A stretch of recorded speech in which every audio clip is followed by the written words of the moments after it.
जय हिंद एवरीवन। आप सभी लोग का स्वागत है ओपीआरमी क्लासेस में। मेरे भाई, आप सभी लोग को मैं बताना चाहता हूं कि टीए आर्मी का ये ओरिजिनल पेपर है जो आप सभी लोग को बहुत दिन से इंतजार थे। आप लोग कमेंट में बता रहे थे कि टीए आर्मी का एक ओरिजिनल पेपर लाइए कि किस टाइप के प्रश्न और किस लेवल का प्रश्न पूछे जाते हैं।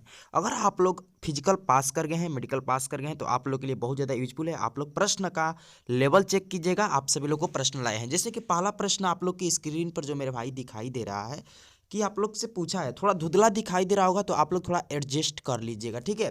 कि उपराष्ट्रपति का कार्यकाल कितना दिन का होता है, मतलब कितना वर्ष का होता है, ये पूछा है। ऑप्शन आप लोग की स्क्रीन पर शो कर रहा है। ये मुझे पेपर मिला है, ठीक है। तो इसमें जो टिक लगाया गया है ये हो भी सकता है कि सही भी है और गलत भी हो सकता है, ठीक है। जो भाई एग्जाम दिए थे वो टिक लगाए हैं, इसमें कोई दिक्कत नहीं है। आप लोग अपना आंसर दीजिएगा। तो इसका करेक्ट आंसर जो होगा, बिल्कुल सही उत्तर लगा है। 5 वर्ष जो होता है एक राष्ट्रपति का कार्यकाल होता है, जो कि ऑप्शन नंबर डी बिल्कुल सही उत्तर है।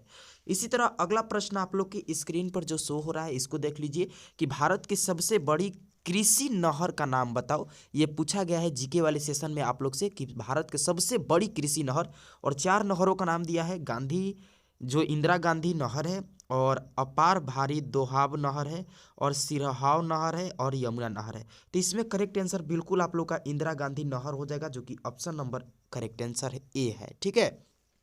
चलिए, अगला प्रश्न आप लोग से क्या पूछा है मेरे प्यारे साथियों कि निम्नलिखित में से कौन से छत्तीसगढ़ की राजधानी है। आप लोग से बोले हैं ना कि राज्य राजधानी और जो राज्य के मुख्यमंत्री है उनका नाम, राज्यपाल का नाम याद रखिएगा, पूछे जाते हैं, बार बार पूछे जाते हैं।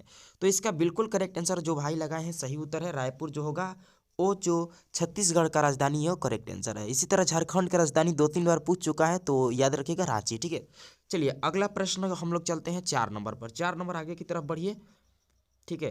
आगे की तरफ जो प्रश्न है आप सभी लोग का दिया गया है कि कालिहारी मरुस्थल किस देश में स्थित है। कालिहारी मरुस्थल किस देश में स्थित है ये पूछा है। जैसे कि हम लोग का भारत देश में जो थार रेगिस्तान है, जो आप लोग को पता है राजस्थान में है, उसी तरह से आप लोग से पूछा गया है काली कालाहारी मरुस्थल। ऑप्शन आप लोग का है दक्षिण अफ्रीका, साउथ अफ्रीका, भारत और चिली। अभी तो भारत वाला बता दिए, ठीक है, थार। लेकिन इसका जो सही उत्तर होगा ये भाई नहीं लगाए हैं, यहाँ पर दक्षिण अफ्रीका हो जाएगा, जो कि ऑप्शन नंबर ए आप लोग का करेक्ट आंसर है। बिल्कुल ए सही उत्तर है। साथियों, अगला प्रश्न की ओर चलिए। 5 नंबर पर 5 नंबर प्रश्न पूछा है कि अक्षरधाम मंदिर जो किस राज्य में स्थित है। जैसे कि आप लोग से पूछ देता है कामाख्या मंदिर किस राज्य में स्थित है, तो आसाम में। इसी टाइप से ये प्रश्न मंदिर से लेके पूछा गया, तो मंदिर का कवर आप लोग कर लीजिएगा एग्जाम से पहले। यहाँ पर गुजरात सही उत्तर है, option number B correct answer है। 6 नंबर प्रश्न पर आ जाइए। 6 नंबर प्रश्न में आप लोग से पूछा गया कि भारत का सबसे अधिक जनसंख्या वाला राज्य कौन सा है। तो यार इसमें कोई दिक्कत ही नहीं है, उत्तर प्रदेश सबसे ज़्यादा जनसंख्या वाले राज्य है, और राजस्थान क्षेत्रफल की दृष्टि से सबसे बड़ा राज्य है, और कम मतलब कि कम दूरी में, कम घनत्व में सबसे ज़्यादा जनसंख्या बिहार में। इस टाइप के भी प्रश्न पूछे जाते हैं, ठीक है। चलिए, अगला प्रश्न की ओर आ जाइए। 7 नंबर पर 7 नंबर प्रश्न आप लोग से क्या पूछा है कि रूसी क्रांति का जनक किसे कहा जाता है। जो रूसी क्रांति हुआ था उसका जनक किसे कहा जाता है। तो इसमें कोई दिक्कत नहीं है, इसका करेक्ट आंसर लेनिन हो जाएगा। इनका फुल नाम जो होता है व्लादिमीर लेनिन, जो कि option number A is the right answer for this question. चलिए, नेक्स्ट प्रश्न की ओर चलते हैं 8 नंबर पर, ठीक है। 8 नंबर जो प्रश्न है मेरे भाई आप सभी लोग को स्क्रीन पर शो कर रहा है, यहाँ पर देख सकते हैं। 8 नंबर जो प्रश्न है कि विश्व का सबसे गहरा महासागर कौन सा है। विश्व का सबसे गहरा महासागर आप सभी लोग से बताना है। यहाँ पर अल्टांटिक महासागर, या अर्कटिक महासागर, हिंद महासागर, या प्रशांत महासागर। तो बिल्कुल सही उत्तर होगा प्रशांत महासागर, जो कि option number D correct answer है। 9 नंबर प्रश्न पर चलिए। 9 नंबर प्रश्न है कि मोहन बागान किस खेल की टीम है। मोहन बागान किस खेल की टीम है ये पूछा है। हॉकी, फुटबॉल, क्रिकेट, या आप लोग से बास्केटबॉल। क्या होगा इसका सही उत्तर। तो देखिए इसका करेक्ट आंसर फुटबॉल हो जाएगा, जो कि ऑप्शन नंबर आप सभी लोग को सी करेक्ट आंसर होगा, इसमें कोई दिक्कत नहीं है। अगला प्रश्न 10 नंबर आप लोग से पूछा गया कि ईस्ट इंडिया कंपनी की स्थापना कब हुई थी। तो ये आप लोग को पता होना चाहिए कि 13 दिसंबर 1600 में हुई थी। बिल्कुल डी करेक्ट आंसर होगा। मुझे 10 प्रश्न जो है जीके का मिला था, ओरिजिनल पेपर का प्रश्न। आगे अब हम लोग को जीएस का कुछ प्रश्न मिला है, उसके बाद मैथ वाला भी लेवल आप लोग को बता देंगे आज इसी क्लास में किस लेवल का पूछा जाता है। आप लोग ओरिजिनल पेपर देख लीजिएगा, ठीक है। चलिए ये है आप सभी लोग का मेरे भाई जीएस वाले सेशन। जीएस वाले सेशन पर आप सभी लोग आ सकते हैं। जीएस वाले सेशन पर ठीक है। इसमें आप लोग से क्या पूछा गया है कि इनमें से कौन सा इलेक्ट्रॉनिक यंत्र नहीं है, बताइए इसका करेक्ट आंसर। आप लोग का इसका सही उत्तर बिल्कुल बल्ब करेक्ट आंसर होगा। 17 नंबर प्रश्न पर चलते हैं। 17 नंबर जो प्रश्न आप लोग से पूछा है, खगोलीय दूरी नापने की जो इकाई होती है प्रकाश वर्ष होती है। ऑप्शन नंबर डी बिल्कुल सही उत्तर है। अगला प्रश्न 18 नंबर है कि प्रतिरोध का मात्रक ओम होता है, जो कि मैं सारे चीज अपने चैप्टर वाइज प्लेलिस्ट पर आप लोग जाकर इसी चैनल पर चेक कर सकते, करा चुके हैं। आप लोग को बस कम से कम समय में रिवीजन करना है ज़्यादा से ज़्यादा, और वो कर सकते हैं क्योंकि 5, 6, 7, 8 मिनट 10 मिनट से कम का क्लास रहता है जो टॉपिक कराए हैं। चलिए अगला है आप लोग का 19 नंबर प्रश्न। ठीक है, 19 नंबर प्रश्न जो है आप सभी लोग का, यहाँ पर मुझे 21 प्रश्न तक जीएस वाला सेशन का भी मिला है, और यहाँ पर दिया है 32 डिग्री फ़ारेनहाइट बराबर कितना डिग्री सेल्सियस होता है। तो ये बिल्कुल 0 डिग्री सेल्सियस होगा, जो कि ऑप्शन नंबर आप लोग का सी करेक्ट आंसर होगा। इसमें कोई दिक्कत नहीं है। ऑप्शन नंबर ए क्या होगा, सी क्या होगा मेरे भाई, करेक्ट आंसर होगा। ठीक है, चलिए अगला प्रश्न 20 नंबर आप लोग से मेरे भाई क्या पूछा है कि शीतल पेय निम्न में से कौन सी गैस भरी होती है। इसका सही उत्तर आप लोग का कार्बन डाइऑक्साइड हो जाएगा। और 21 नंबर प्रश्न, नमक का, साधारण नमक का सूत्र क्या होता है। तो साधारण नमक का जो सूत्र होता है वो NaCl सोडियम क्लोराइड होता है। इसमें कोई दिक्कत नहीं। H2 जल का है, और यहाँ पर KCl क्या है, पोटेशियम क्लोराइड का। ठीक है, चलिए आगे की तरफ हम आप लोग को मैथ वाला सेशन का थोड़ा बता दूं कि किस लेवल का मैथ का भी आप लोग से पूछा जाता है टीए आर्मी के GD वाले ट्रेड्स में। ठीक है, चलिए अगला प्रश्न आगे हम लोग मतलब मैथ को देखते हैं। ये देखिए मेरे भाई, आप सभी लोग का मैथ का जो पेपर है, मैथ का जो पहला प्रश्न आप लोग से पूछा गया है, इसमें कोई दिक्कत नहीं है। आप लोग को मैथ बनाने में थोड़ा सा भी दिक्कत नहीं होना चाहिए, क्योंकि इतना इजी प्रश्न मैथ का मैं करा चुका हूँ आप लोग से ये चैनल पर, और डेली रात के 9 बजे कराता हूँ। देखिए यहाँ पर 25% यानी 100 का 25% पूछा यार। 100 का 25% आपको बनाने में कोई दिक्कत हो जाएगी। 25 होगा, बिल्कुल डी करेक्ट आंसर होगा। यानी 25% फ्रैक्शन बताया है ना, 1/4 होता है, कटा दीजिए, 25 सही उत्तर होगा। इतना परसेंटेज वाले चैप्टर में बहुत ही अच्छा से करा है, आप लोग प्ले लिस्ट पर जाकर पढ़ सकते हैं।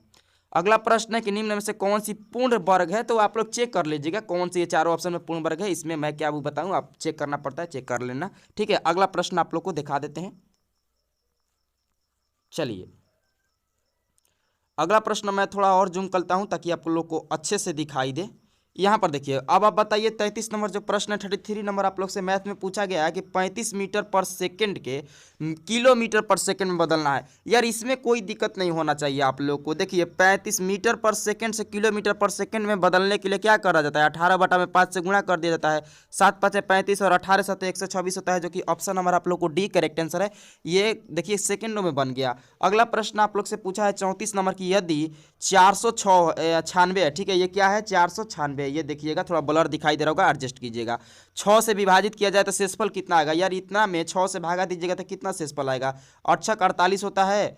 ठीक है, और यहाँ पर एक रिमाइंडर आ गया और ऊपर से 6, 8 दूनी का 16, सॉरी 6 दूनी का 12, यानी 4 जो है आप लोग का रिमाइंडर आएगा, शेषफल 4 होगा, जो कि ऑप्शन नंबर सी आप लोग का करेक्ट आंसर है। ऐसे ऐसे प्रश्न आप लोग को बनाने में कोई दिक्कत ही नहीं होगा। अगला प्रश्न 35 नंबर आप लोग चेक कर सकते हैं, 35 नंबर में क्या दिया है। ठीक है, 35 नंबर प्रश्न का आप लोग थोड़ा सॉल्व करके बता दीजिए। 35 नंबर प्रश्न आप लोग से पूछा कि यदि किसी अंक को दोगुना किया जाए और उसमें 5 जोड़ा जाए तो अंक 6 हो जाता है, तो अंक क्या होगा। यार इतना इजी प्रश्न आप लोग को नंबर सिस्टम में कराए हैं ना कि आप लोग देखते ही बना देंगे, इसमें कोई दिक्कत ही नहीं होगा। आप लोग एक बार ट्राई कर सकते हैं। यहाँ पर जो टिक लगाए हैं भाई उनका गलत है, 50 नहीं होगा। ठीक है, चलिए हम आप लोग को सॉल्व करते हैं। देखिए मान लीजिए कोई संख्या x है, उसको दोगुना कीजिएगा तो क्या हो जाएगा, इस संख्या वो 2x हो जाएगी, और उसमें +5 करना है, तो संख्या कितनी बन जा रही है 6। यार 5 में से 6 घटेगा कितना बचेगा 1, और ये जो 2x है इधर आएगा तो कितना बचे हो जाएगा 2, 1/2। 1/2 को डेसिमल में लिखिएगा तो 0.5, जो कि ऑप्शन नंबर आप लोग को सी में दिया गया भी है करेक्ट आंसर। देखिए समझ में आ रहा है कि नहीं आ रहा है, आप सभी लोग को एक बात बताइएगा, समझ में आ रहा है कि नहीं आ रहा है। नहीं आ रहा होगा तो डीप में अच्छे से भी बता सकता हूँ, आप लोग क्लास चैनल पर जाकर कर लीजिए। यार आज तो मैं आप लोग को बस प्रीवियस ईयर प्रश्न दिखा रहा था कि कैसे बनाया जाता है, प्रीवियस ईयर कैसा प्रश्न आया हुआ है। ठीक है, यहाँ पर 36 नंबर प्रश्न आप लोग चेक कर लीजिए कि एक व्यक्ति की तनख्वाह जो है, मतलब कि उसका सैलरी है वो 20,000 रुपया है, यदि उसको 14% वृद्धि कर रहा है तो नया सैलरी कितना होगा। यार आप लोग को बताया था ना कि ऐसे प्रश्न को कैसे करना है। यानी 20,000 जो है आप लोग का मेरे भाई, उसका सैलरी है 14%, यानी 100 का 14 और बढ़ेगा तो कितना हो जाएगा 114 कर दीजिए, और बटा में 100 अब कटा दीजिए मेरे भाई। या आप लोग डिजिटल बाई सम से भी कर सकते हैं, बिना गुणा करे बना सकते हैं। या देखिए 00 से 00 कटा दीजिए, और 114 × 2 कितना होता है, 4 दूनी का 8, 2 2 और ये 00, यानी 22,800 हो जाएगा, जो कि ऑप्शन नंबर आप लोग को सी चलो इस बार हम लोग फौजी बनते हैं, करेक्ट आंसर है, इसमें कोई दिक्कत नहीं है। अगला प्रश्न 37 नंबर आप लोग बना दो। एचसीएफ एलसीएम वाला चैप्टर कंप्लीट करा चुके हैं चैनल पर, जाकर जल्दी से करो और अपना तैयारी एक अच्छे लेवल की पकड़ बना लो। देखो दो संख्याओं का महत्तम समापवर्तक 11, उनका लघुत्तम 693 है, तो और एक संख्या 77 है, दूसरी संख्या ज्ञात करना है। यार ऐसे ऐसे प्रश्नों को बनाने में कोई दिक्कत होगा जी? देखो 11 गुणे क्या करना है 693 और बाटा में 77, दूसरी संख्या याद जाएगी 11 सत्ते 77 और यहाँ पर 99 सत्ते कितना होता है 693, जो कि ऑप्शन नंबर आप लोग को सी करेक्ट आंसर होगा।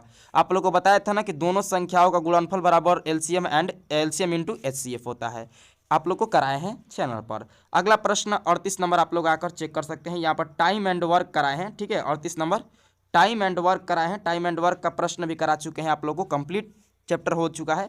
यदि 20 आदमी एक कार्य को 20 दिन में करते हैं तो 40 आदमी कितने दिन में? बिना पेन उठाए 10 मारो यार, आगे आंसर बढ़ जाओ। अब बोलोगे कैसे, आप रट लिए हैं क्या? लेकिन नहीं रटे हैं। अब आप लोग को मैं थोड़ा डिटेल्स में बता देता हूँ क्यों 10 होगा। अच्छा आप खुद समझो कि कोई आपके घर, आपका मकान बन रहा है, ठीक है, उसमें आप 20 आदमी के मकान में लगा रहे हो काम करने के लिए, तो 20 दिन कर रहे हैं। जब आदमी की संख्या बढ़ाओगे, मतलब कि मजदूरा की संख्या बढ़ाओगे, तो काम कितना दिन में कंप्लीट होगा? क्या ज़्यादा दिन में कंप्लीट होगा और काम कम दिन में होगा? तो इसी तरह समझो ना कि 20 आदमी थे तो 20 दिन में कर रहे थे, और इसका दोगुना जब आदमी बढ़ जाएगा तो काम क्या होगा? जल्दी होगा, यानी 2x काम कम हो जाएगा, यानी 10 दिन में हो जाएगा, डेट्स इट। और नहीं तो आप लोग मेरे भैया फार्मूला वाले हैं तो बना दो, 20 गुणे 20 कर दो और बराबर 40 गुणे x, क्योंकि कितना दिन में करेगा x, डेट d2 निकालना है, d2 कर दो या x कर दो। यहाँ पर देखो 20 दूनी का 40 और 10 दूनी का 20, यानी x का या d2 का वैल्यू 10, यानी 10 दिन में कंप्लीट करेगा। ऑप्शन नंबर सी सही उत्तर होगा, ठीक है। चलिए अब आप लोग का इतना मेरे पास प्रश्न था जो कि आप लोगों को करा दिए। किस लेवल का मैथ पूछा गया है, किस लेवल का जीके पूछा गया है, किस लेवल का जीएस पूछा गया है। रीजनिंग वाला मेरे पास प्रश्न अवेलेबल नहीं हुआ है अभी, तो नहीं करा पाया हूँ। अब बाकी आप रात के 9 बजे मैथ को अच्छे से कंप्लीट कर सकते हैं। अभी आज सिर्फ 9 बजे रात को मैथ नहीं हो पाया है, कल से 9 बजे रात आप लोगों को क्या बोलते हैं चक्रवृद्धि ब्याज स्टार्ट होगा, सिंपल इंटरेस्ट यानी साधारण ब्याज को कंप्लीट कर चुके हैं। लगभग 8 चैप्टर कंप्लीट हो गया है, आप लोग चैनल पर जाकर कर सकते हैं। तो ज़्यादा से ज़्यादा शेयर कर दीजिएगा अपने दोस्त के साथ जो अग्निवीर बनना चाहते हैं, इंडियन आर्मी में सपना रखते हैं वर्दी का। लाइक करते हैं तो मोटिवेशन मिलता है, ठीक है। बहुत बहुत धन्यवाद आप सभी लोगों का। ये आप लोग देखें, अपने प्रश्नों को एनालिसिस करिए और तैयारी अच्छे से करिए। जय हिंद, जय भारत।